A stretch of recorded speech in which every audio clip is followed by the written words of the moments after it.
And the government shutdown is delaying a key jobs report. The Bureau of Labor Statistics typically puts out employment data on the first Friday of each month.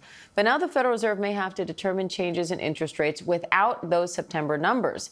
ABC business reporter Alexis Christoforous is here with the details. So, Alexis, how could this delay impact the Federal Reserve in their decision? Look, we keep hearing the Federal Reserve Chair Jay Powell say we are data dependent. It's hard to be data dependent when there is no data. So the good news, I guess, is that there are some private surveys out there that are filling the gaps while we don't have these federal numbers. And economists and the Fed are going to be using those to sort of build a mosaic, if you will, a larger picture of what the job market looks like. We know that heading into the shutdown, the job market was showing signs of weakness. And some of those private surveys I'm talking about recently have shown that while companies may not be firing in waves, they're not hiring either. And depending on the survey you look at, hiring is now at the slowest level since 2009, the Great Recession. And of course, if this drags on, it's not just this jobs report that will be delayed. Other really important numbers like the inflation numbers, the retail numbers can be postponed. And the Fed's next meeting is October 29th. So in some ways, they'll be flying blind.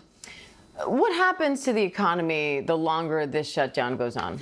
In short, it's not good the longer it goes on. If you look back to the most recent shutdown, which was also the longest in our history back in 2019, that lasted for 34 days. It shaved 0.4%, so nearly 0.5% off of domestic growth in this country. But then we were able to make that back relatively quickly once the economy got back up to speed. But again, the longer it goes on, especially if we're talking about federal workers, not just being furloughed, but actually losing their jobs. What will that mean for the overall economy and the unemployment figures? There are lots of question marks out there. I can tell you, though, Wall Street has been rallying the past 2 days to record highs. So the shutdown not stopping the rally there. A lot of folks on Wall Street believe that this is going to be rectified in the next few days. We'll see. All right. Alexis Christoforous, thank you.